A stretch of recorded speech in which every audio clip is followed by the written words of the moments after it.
projet présidentiel, le rôle de la DGPP.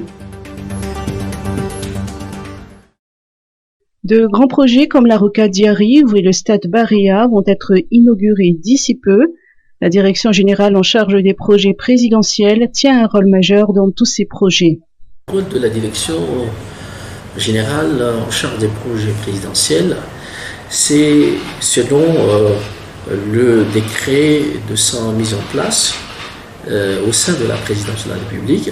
C'est d'abord la coordination, le suivi, le contrôle et aussi veille à ce que la mise en œuvre et l'exécution de tous ces projets se déroule dans les meilleures conditions. Donc nous apportons nos appuis, que ce soit en matière de conception et de coordination, bien sûr sous l'impulsion et le leadership de son Excellence Monsieur le Président de la République, mais aussi faciliter un certain nombre d'actions et la mise en œuvre de toutes ces actions dans son exécution. Notamment, nous sommes chargés aujourd'hui de l'élaboration de tous les documents de planification comme le plan d'émergence de Madagascar.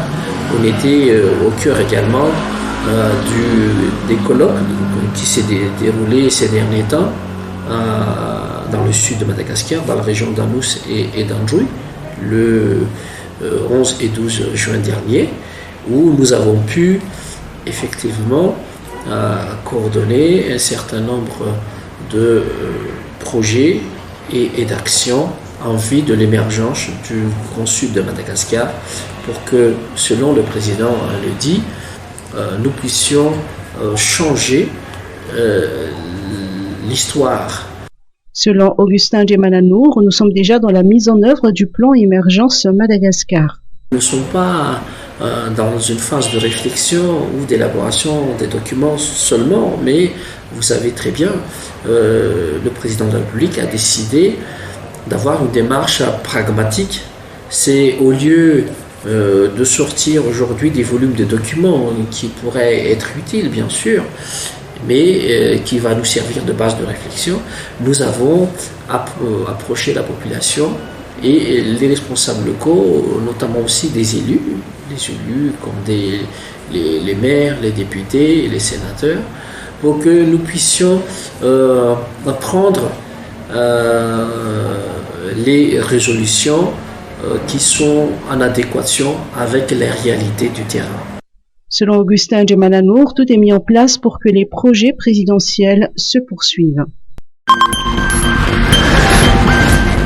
MATP, dématérialisation des permis de construire. Le gouvernement entend moderniser les services et l'administration publique. L'application MATAC a été conçue pour informatiser le processus d'instruction et de délivrance des différentes autorisations d'urbanisme, telles que le permis d'alignement, le permis de construire et le permis de lotir. Hier, lors de la remise des équipements informatiques aux communes bénéficiaires de la première phase de l'outil MATAC, Adzo Ndenenarve, le ministre de l'Aménagement du Territoire et des Travaux Publics, a indiqué que cette procédure de dématérialisation permettra d'améliorer et de simplifier les procédures d'urbanisme en termes de coût et de temps et en toute transparence. 16 des 38 communes du Grand Annan ont bénéficié de cet appui. Ordre des pharmaciens de Madagascar pour la fin des mesures exceptionnelles dans les pharmacies. Compte tenu de la baisse significative du nombre de cas de contamination au Covid-19 et du constat d'un retour progressif à la normale des urgences dans les hôpitaux et centres de santé, le Conseil de l'Ordre des pharmaciens de Madagascar estime qu'il n'est plus nécessaire de poursuivre les mesures exceptionnelles concernant les gardes et les heures d'ouverture des pharmacies, ainsi que les dispositions spécifiques concernant les prix harmonisés. Dans un communiqué, l'Ordre des pharmaciens demande à tous les acteurs du pays de reprendre les horaires habituels et de revenir au tour de garde normal. Toutefois, l'Ordre préconise la prudence car le virus circule toujours. Il incite les acteurs du secteur à se mobiliser et à être à l'écoute des besoins des usagers. Hier, Madagascar a déploré 2 décès liés au Covid-19, portant à 908 le nombre de patients qui ont succombé au virus depuis mars 2020. 24 nouveaux cas sur 450 tests et 57 cas graves ont également été enregistrés par le ministère de la Santé publique.